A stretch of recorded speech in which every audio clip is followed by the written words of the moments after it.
What's up, titos and titos? Titos and titos. Mali. Titos and titas. Okay. Titos and titas. Kumusta naman? So, we have a very special surprise for you. We got a lot of good feedback from your comments on our fasting video, on our intermittent fasting video. We're going to do a series on our bodybuilding videos from this week forward. So, you've already seen the first one, the arms one.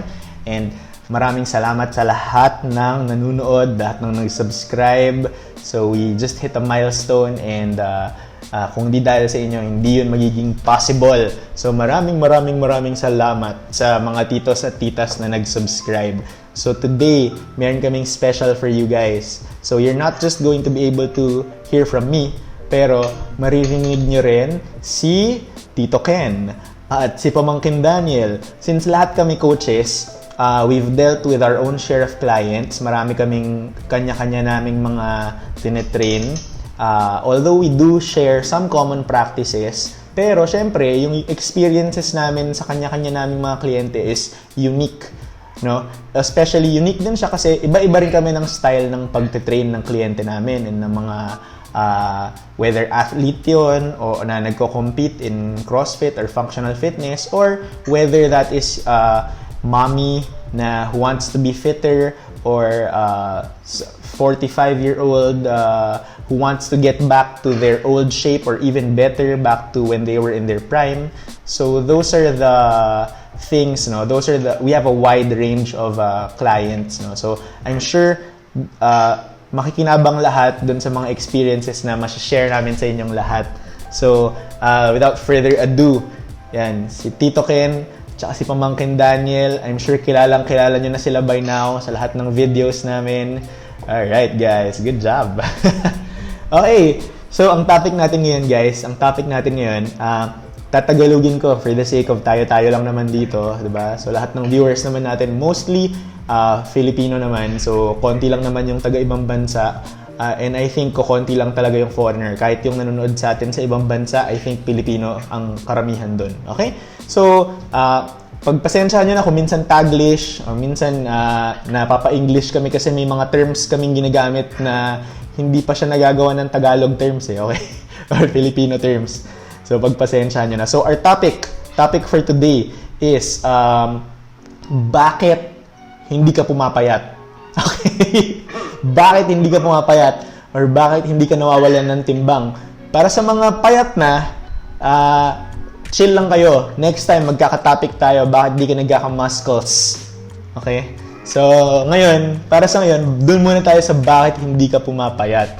So, simulan natin kay Tito Ken, kasi si Tito Ken marami nang napapayat yan. Marami nang mga Yeah. Marami nang ginutom, hindi ginutom. Marami nang nawalan ng malaking timbang na mga tinetrain ni Tito Ken. Kung di ako nagkakamali, meron siyang napalus ng 200 pounds, Yan. So, in just a year. Kumusta? Yan. So, yan, okay lang. Good evening, guys.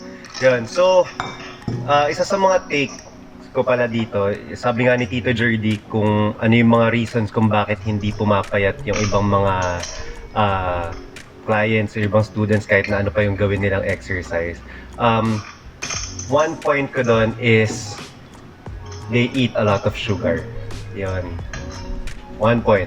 Sobrang lalo na yung mga tao na nag-workout naman ako, siguro after nito pwede ako kumain ng ice cream o kaya yan, pwede naman siguro ako mag-cake after, di ba? Pero yun nga, we have this principle, lalo na dito sa TitoFit, yan, lalo na sa health and wellness, na meron tayong tinatawag na empty calories, and sugar is an empty calorie. Tito Ken, so, sorry, pwede ba kitang i-interrupt lang? Para lang dun sa mga nakikinig sa atin, ano ba yung empty calories? Yun yung sinasabi nila na, sa madaling sabi, na akala nung katawan natin may calories yung kinakain natin, but in fact, parang pumuputok na lang siya dun sa loob ng katawan natin, pero wala tayong nakukuhang nutrients doon. Yun, so basically walang sustansya. Walang sustansya. Anong sample ng mga empty calories? Yung pinakamadali, yun nga, ice cream, yung mga cakes, soda. Yung sinasabi nila, post-workout, pwede to, kailangan mo ng sugar. Hindi. Hindi mo kailangan ng sugar. What you need is protein. Yun. So basically, pag Yun. sugar yung sugar yung make-up ng isang pagkain or inumin, mako-consider natin yun na empty calories, tama ba? Yeah. Yes.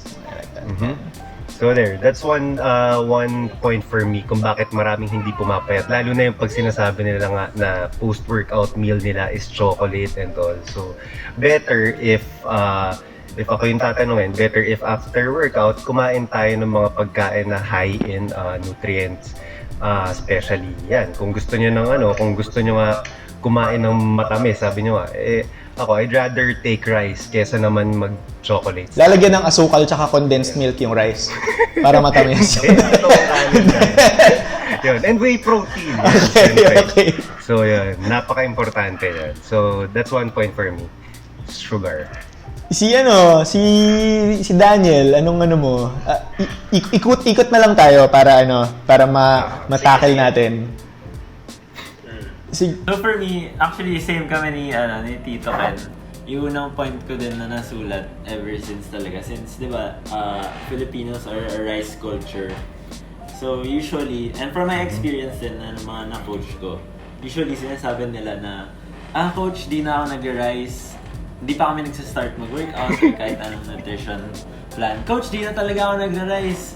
Pero tatanungin ko, so ano yung magiging substitute nyo sa rice? Sabihin nila, ano lang, chocolate lang, or minsan pandesal. Tapos lagi nila reiterate na, but coach, I'm not eating rice anymore, Lagi yun. So same sinasabi ni Tito Ken na ayun nga, empty calories. Kala natin na nutrient dense yung mga kinakain natin substitute for rice. Pero yun pala, medyo in the long run, alam mo yun, medyo dense tayo in the long run. So very very telling, no? Kasi magkaiba naman kayo ng tinetrain. Ako iba rin yung mga tinetrain ko, pero that's a common theme. Medyo like I said, last pag na nga yung, pero hindi ako nagra-rice, Hindi ako nagra-rice. Parang yung bang pag kumain ka ng rice, ikatataba mo yun. Tanong ko lang, nagra-rice kayo, di ba? Kumakain kayo ng rice, di ba? Yes, sir. Yes, nagra-rice ako. Nagra-rice. So you mean hindi ka naka-keto? Hindi ka naka-ketogenic diet? Yan yung nagiging misconception lalo na sa mga Pilipino. Sa atin nga, na pag sinabi nating rice, nakakataba na kagad, pero dinidisregard natin yung mga, yung mga guilty pleasures natin. Minsan lang naman mag-cookies, minsan lang naman mag-ganito and ganyan. But in fact, gaano ba kadalas yung minsan mo? So, yun. So, parang yun sine ba yun o kanta? Gaano kadalas ang minsan? Ang Tito na kanta yun Hindi ko na alam yan. Hindi, pero tama Kasi, sine ba yun? Hindi ko na maalala. Basta familiar siya gaano kadalas ang minsan. Yan ang magandang sa rice. Minsan lang ako mag-rice, coach. Gaano kadalas ang minsan? Hindi, pero tama Like, parang yung parang may stigma na parang negative na sa rice. No? When sa totoo lang is actually ang rice naman is it's just carbs. So basically, kung kumain ka ng carbs from rice or from bread, carbs yan. Ngayon, wag muna natin pag-usapan yung sustansya na laman. Pero basically, calories like Tito Ken said, empty calories nga, 'di ba? So sige. Ako in relation to dun sa mga sinabi ninyo, siguro i-build ko siya further pero similar.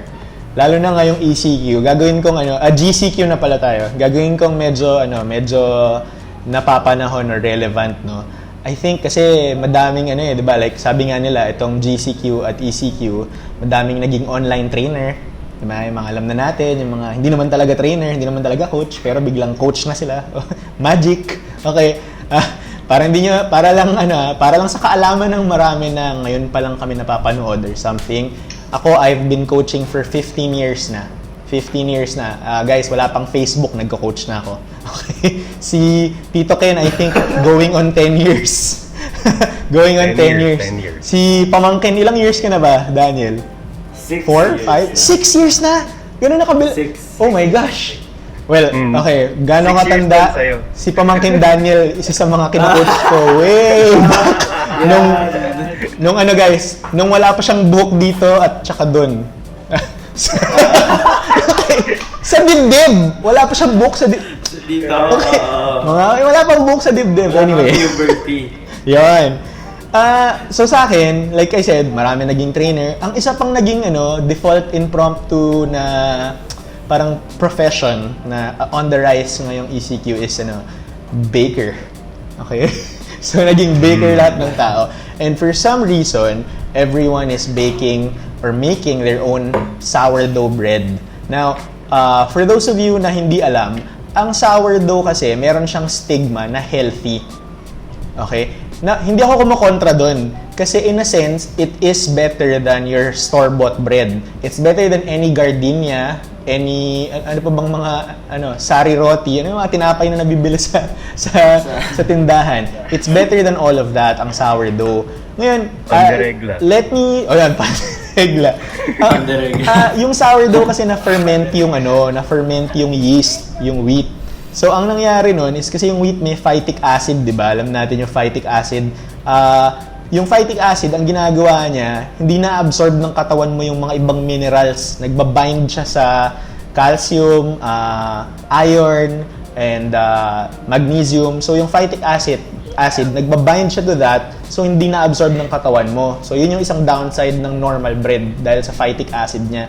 Pangalawa is, may mga tao na hirap siya i-tolerate yung wheat mismo na lalo na yung bleached or enriched flour kasi ang nangyayari is nagkakaroon sila ng digestive issues. So, hindi nila nabe-breakdown ng maayos yung protein, yung carbs. So, may mga issues and yung iba, joint pain. Isa ako doon, I think I'm kind of sensitive to that. So, pinalitan nila ng sourdough.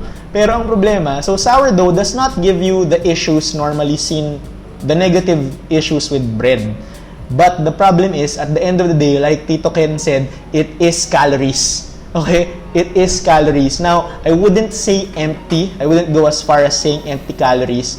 But, ang pagpapayat, end of the day, is you have to burn more calories than the calories that you take in.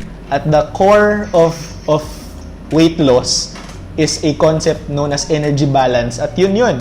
You have to burn more calories than the calories na kinakain mo on a daily basis for an extended period of time.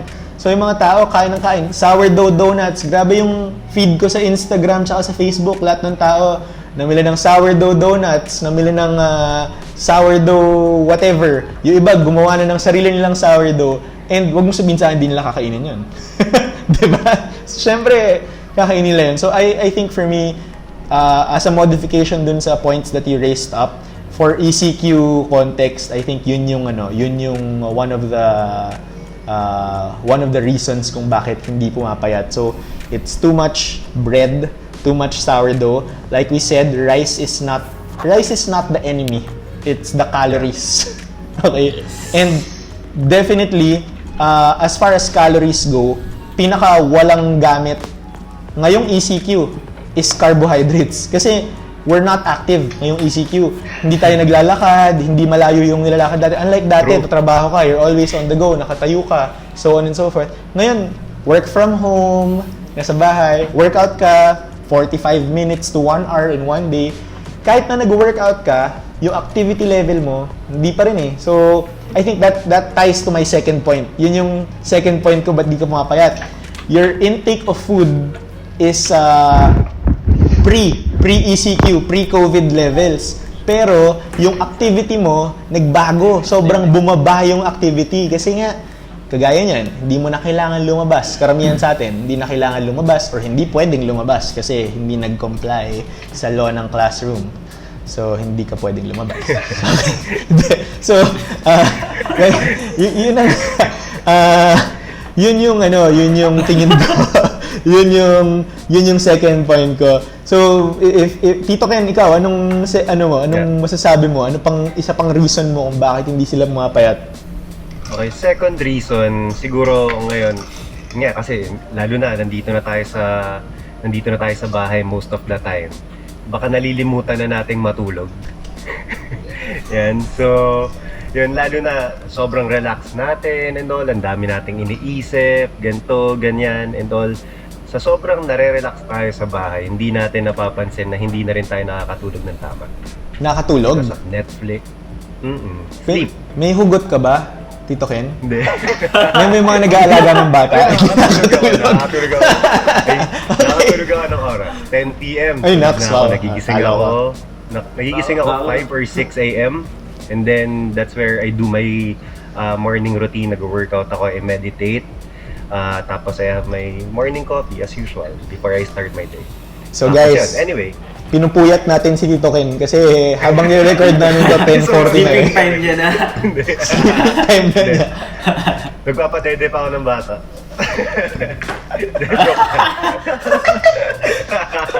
Malaki naman chest mo eh. Anyway, going back, sleep is really important. Sabi nga nila, aside from working out, aside from proper diet, sleep. So, yun. I'm not going too scientific on this one or medical. Sabi nga nila, you need 7 to 9 hours of sleep. Deep sleep, sabi nga nila. What else? Kasi kapag hindi rin maayos yung sleep mo, like kunyari natutulog ka ng 3 or 4 a.m. and then you wake up at around like what, 2 p.m. ganon? Aray. What? Kasi ayun. Bang, bang. Hindi, yung gano'n, yung mga puyat, yung mga taong mahilig magpuyat, tapos wala rin naman silang activity at all.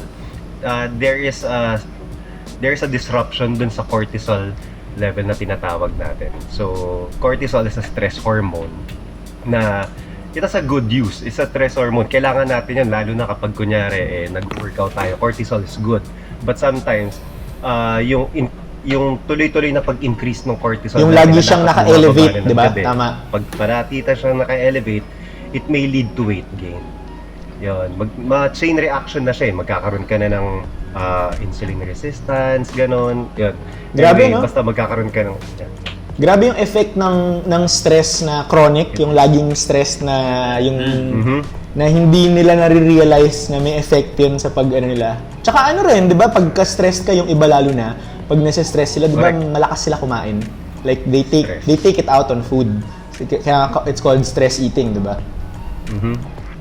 So, Yeah. That's why lalo na nga, tama yun Coach Jerds, Tito Jerds, kasi lalo na nga ngayon, ang daming tao na nasa-stress. So, reason kung ba't siguro hindi sila makatulog. So, well, suggestion ko na lang, if yun nga, hindi naman na natin talaga matatanggal yung stress na yan, palagi naman tayong meron yan. So, might as well manage it properly. may ano ka ba? May Siguro, marirecommend ka na way for people to, like say, improve their... Kasi sabi mo kanina, like yung quality ng sleep, di ba, effect. So, meron ka bang marirecommend para dun sa mga nanonood sa atin na way or paraan para mag-improve yung quality ng sleep nila?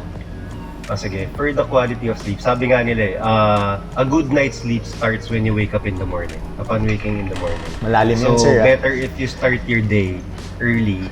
And then, para, alam mo yun, para throughout the day, itong araw na to, makonsume mo na yung cortisol mo, and then pag bumaba na siya, you get to rest. Or maybe before you sleep, ilayo mo na yung telepono mo sa tabi mo.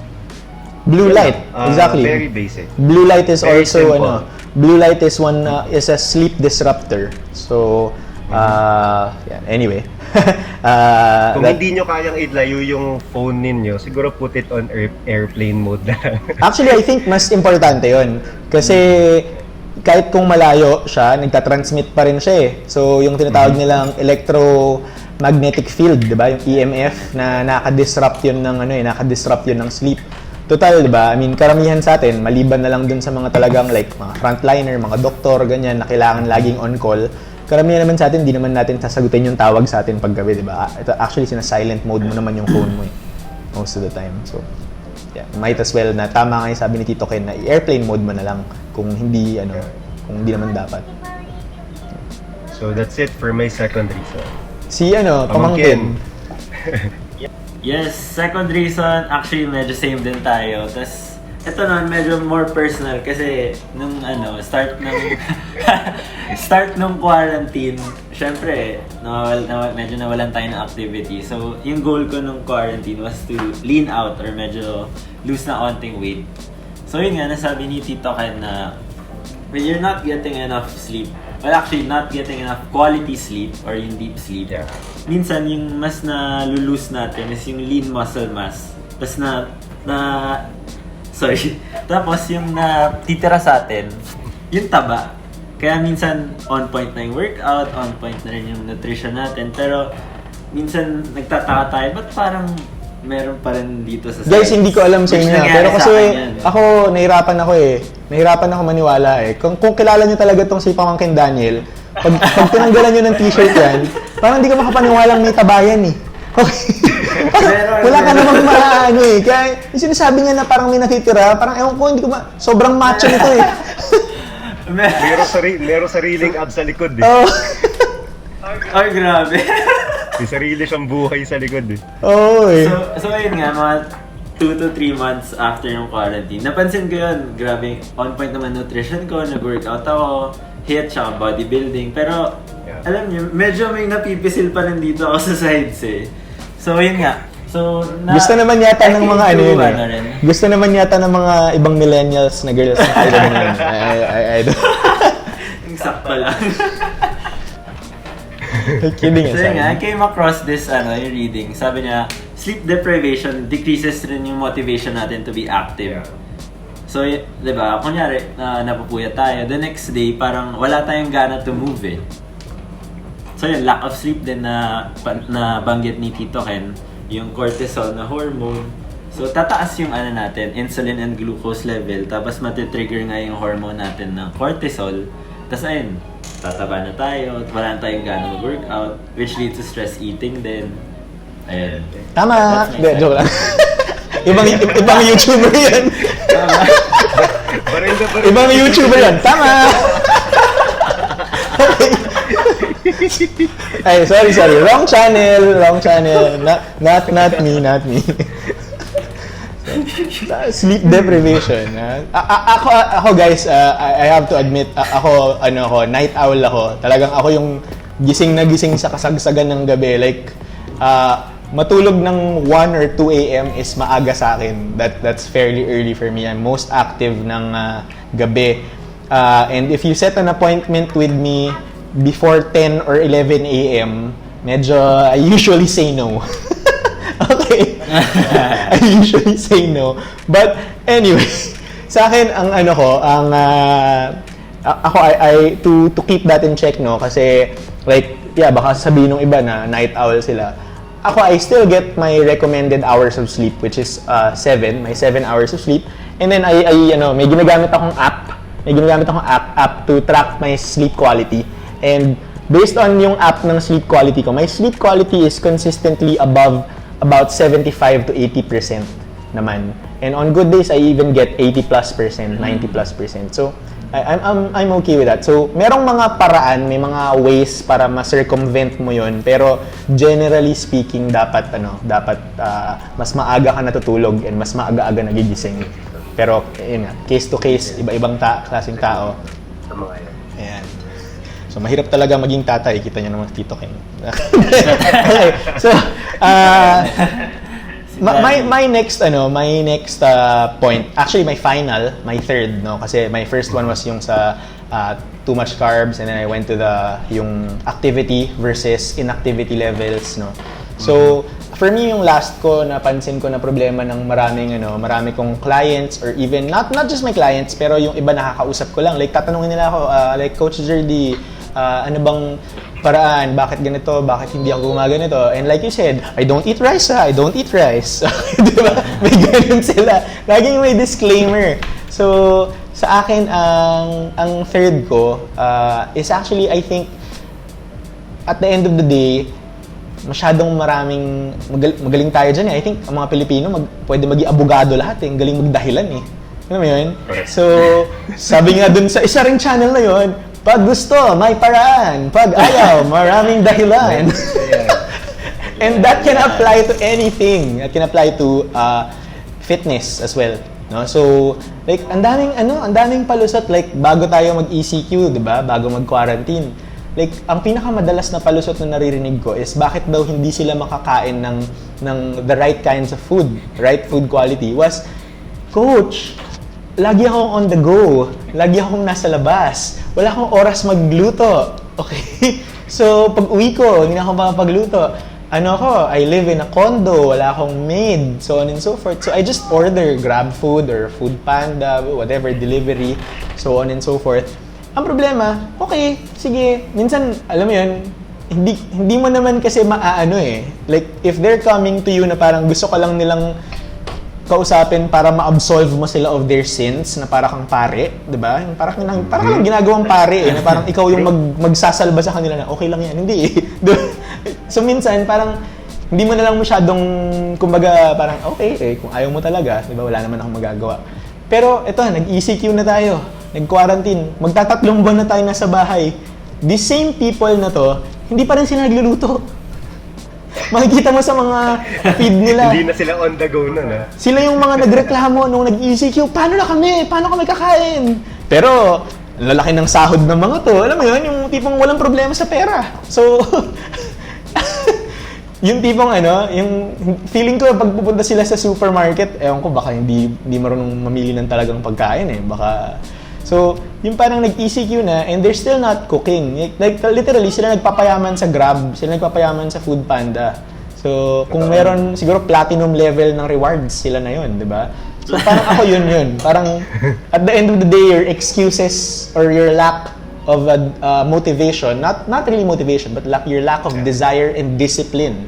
That's the most important. Your lack of discipline to make a change in your life is always holding back your weight loss effort. So, yun sa akin. So, Totoo yan. Yan. Yung katulad nga ng sinabi ni Tito Jordy, yun, yung parang, yung lack of discipline lang din. Yun nga, mindful eating eh. Parang, ko na lang, mag-follow up ko na lang din yun. I-follow through ko na lang po ano yung sinabi ni Tito Jordy. Kasi yun naman talaga. Magbo-boil down na lang din naman siya sa discipline eh. So, yun, kung talagang gusto ninyo na umayos or gusto niyo talagang pumayat, just be mindful on what you eat. Don't eat your heart out. Yun. Don't eat your heart out. Oo, di ba? Parang madalas na sinasabi to ng mga tao, especially yung mga clients ka din, some of them. Like, ito yung nagpapasaya sa akin kasi meron ako eh. Huh? Bakit? Ano naman kung meron ka? Di ba? It's medyo yung tipong 40 years old na sila, so mga 30 years na silang meron, hindi pa nila na-figure out kung paano I can relate. Wala ako hindi ako nagkakaroon. Pero may asawa ako. And during the time of the month, alam mo yun, medyo napapansin ko na there are times, hindi lagi. So like say 12 months out of the year, I'd say merong mga 4 months doon or so na talagang parang pag gusto niya talagang kumain, kakain talaga siya. Pero generally speaking naman, maayos. And asawa ko naman, may six-pack naman yung asawa ko. So I think okay naman siya, di ba? So kayang gawin. Pag gusto. Pag gusto may paraan. Sabi nga ni Tito Jordy, pag may gusto may paraan, pag ayaw maraming dahilan. And kung wala ka talagang maharap na tawag dito na paraan, siguro maghanap ka na lang din ng tao na tutulong sa'yo. Yun nga, aside from discipline, siguro look for people that can also help you. Kung hindi man yan yung pamilya mo, baka siguro hanap ka rin ng mga friends mo na into this kind of goal para at least mahila ka nila papunta dun sa goal na gusto mo. Yun. Tsaka diba? Like, dun sa mga talagang hindi nagluluto, like, meron ng mga ngayon eh, like, mga meal plan, like, Tito Ken, may meal plan na pinopromote yan. Diba? So, pwede ko pa sabihin? Ikaw, sabihin mo. Di naman tayo sponsored, pero ikaw lang naman yun. Diet Body. Yon. Active. Yes, sir. Sa Instagram ba yan? Instagram o Facebook? Instagram and Facebook. Ayun, okay. So like yan, di ba may mga meal delivery service na. So wala ka na talagang excuse. And it's cheaper, di ba? Cheaper than eating out. Like say kung mag-order ka sa restaurant ng araw-araw. Yeah, tama. Parang lumalabas na 300, 600 a day. Talaga? Tayo nga, per day? Nung hindi pa, yeah.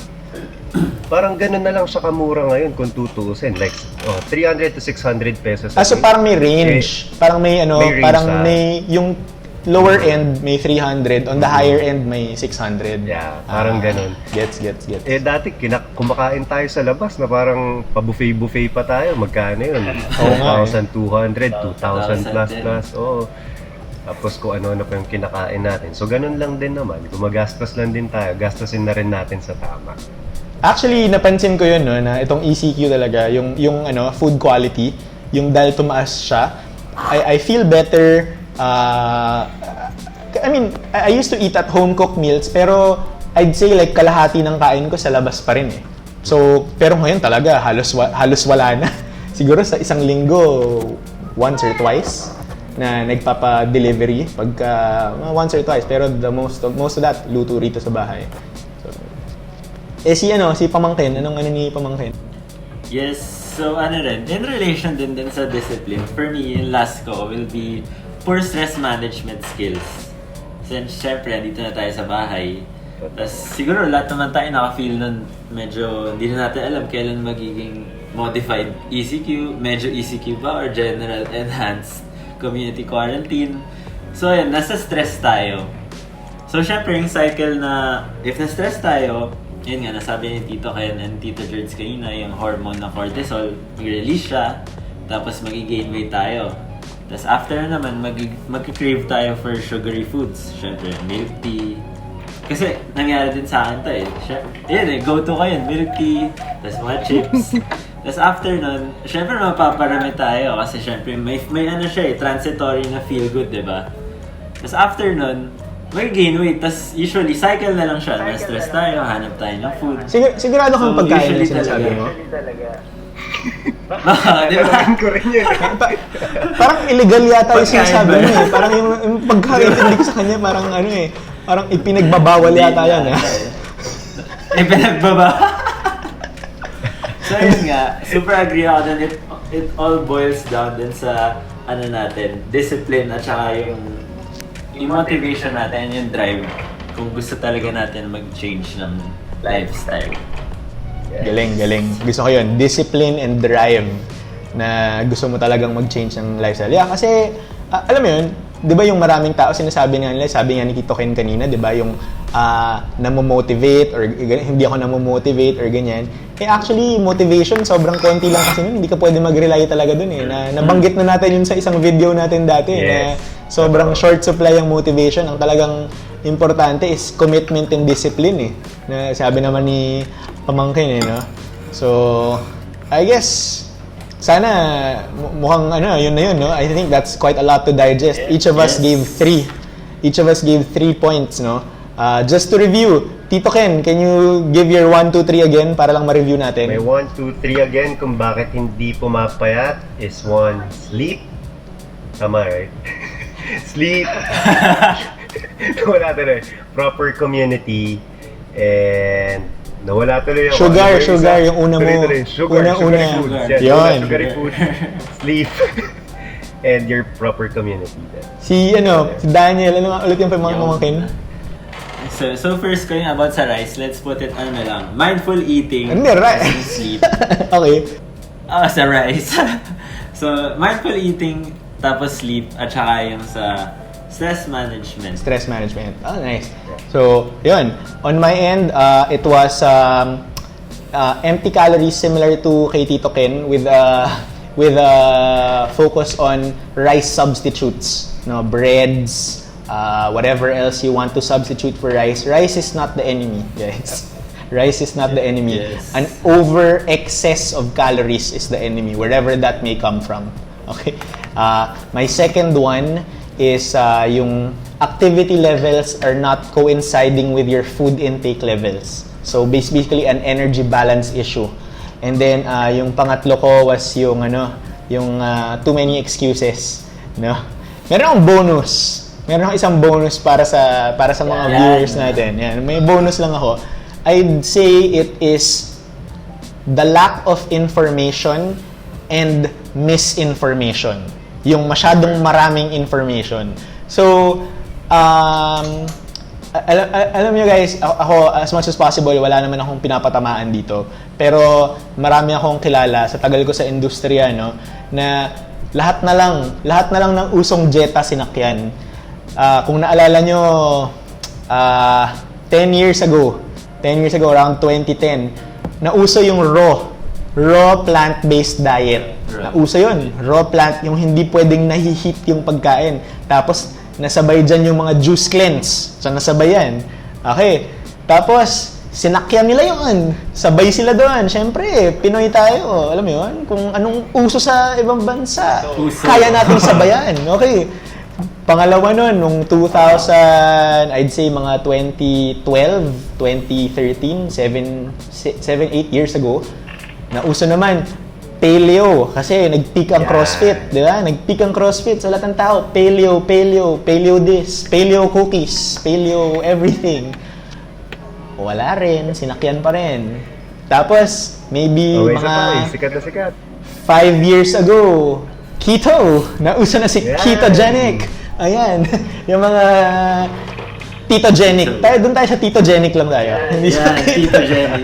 Nauso yung mga keto, yung mga high fat. Tapos, they're doing a lot of wrong things. Some of those that I know. But at the end of the day, hindi nila inaral ng lubusan. Alam mo yung parang sakay lang pero hindi naman talaga inaral. So it's some misinformation with a lack of information. And then some years ago, nauso after naman ng keto was flexible dieting, di ba? Macros, tracking your macros. And then after that, like just late last year, ano nauso? Balik na naman, umikot na yung cycle. Balik na naman tayo sa plant-based dahil sa game changers. Okay, so lahat sinakyan nila. Parang, I don't know guys. And a lot of the people I know who have come and gone with these fads are still not happy with their progress or are not getting the results that they want. Because fact of the matter is, here's my take on it. From a weight loss perspective, I'm not talking about a health perspective. Magkaiba yun eh. Weight loss and health. You can look very good pero you're not healthy. And at the same time, you can be very healthy and not have like a shredded six-pack or have like 8% body fat but you're healthy. Okay? So wala kang blood markers na masama, elevated triglycerides or elevated LDLs. So from a weight loss standpoint lang tayo, I'd say any diet works. Absolutely any. Plant-based, keto, low carb, zone, paleo, it doesn't matter. Every diet works. Because at the end of the day, the diet that works is what you can stick to. What you can sustain as a lifestyle. Yes. Tama ba, guys? Di ba? It's the people who are able to make consistent changes to their life na they're able to make these changes na parang wala, this is the way we live. It's not a diet. It's ganito ang buhay eh. Araw-araw, ganito ako kumain. Intermittent fasting. At this time, I have to break my fast. I have to eat a nutritious salad. Exactly. So, it's an issue of sustainability for you. The diet that will work for you is the diet that you can stick to for the rest of your life. Okay? Now, provided that it's not an unhealthy diet. Kasi merong mga unhealthy diet, syempre. Like I said earlier, backtrack doon, no? Energy balance, calories in, and how much you burn or how efficient your body is. Syempre, it's a little bit more complicated than that because hormones come into play. But, alam mo yun, to make it simplistic, para lang dun sa mga nanonood sa atin na alam mo yun, baka wala pa sila sa masyadong advanced na kaalaman and gusto lang nila ng basic. Since yun naman yung goal natin sa TitoFit, di ba? So, ayan. Yes. May message ba kayo guys? Meron ba kayong may mga i-shoutout ba kayo dyan or ipopromote na mga, si Tito Ken, baka may ipopromote si Tito Ken. So, baka may ipopromote ka, hindi ko alam. Di wala, ano ba ipopromote yan? Kami ni Pamangkin Daniel. Baka naman. Baka naman. Diet Buddy. Hello, Diet Buddy. And thank you din. Sige, sige, basta, guys, sige, before ako magbitaw, sabi na rin ni Tita Jerdy, bibitaw ako, thank you to Skinny Bay. Thank you to Ben Ying's Gourmet. And thank you to Diet Buddy PH. Yeah, ang kinis ng kutis ni Tito Ken, eh. Maliliit Kahit yung mga tabi-tabi pores daw sa niya. araw. Very fine yung pores. Yo. Yan. Anyway, yan. Maraming salamat sa pagsama invite sa akin, Tito Jordy. And yun, ang Walang message ko anuman. lang naman sa Walang anuman. ang message ko lang naman sa inyo guys, na yan, in spite of what's happening now, just keep a proper mindset. Wala namang nagbago kundi, I mean, may nagbago, at laki ng mga pagbabago, but kung ano man yung goal na sinet natin before pa mangyari to, ilagay lang din natin dun sa path na yun. There's no other way for us but up. Yun. So, just the faith. And just keep on going lang. Kahit na ma-stress tayo and all, nandyan na yan, proper management lang. And if you need help, nandito si TitoFit. So, kaming lahat. And just be happy, guys. Nandito kami lahat. Yeah. Si Pamangkin, baka may kang dyan. Siguro, syempre wala na pala pa tayong Fans. Wala mga may fans. Siguro, titos and titas, trust the process lang. Tapos Yun. aim for longevity. Sabi nga ni Tito Jordy, lifestyle. Yes. Ayun. So thank you very much to everyone who's watching this video. If you got this far, guys, please make sure to subscribe to this channel and like. This is our longest video ever, but it's so jam-packed with information, guys. I recommend you guys na talagang himay-himayin nyo to, balik-balikan nyo siya kasi ang dami nyo talagang mapupulot. It's about 30 years of fitness industry experience between the three of us, guys. So, take advantage, ha. And thank you very much, guys. See ya.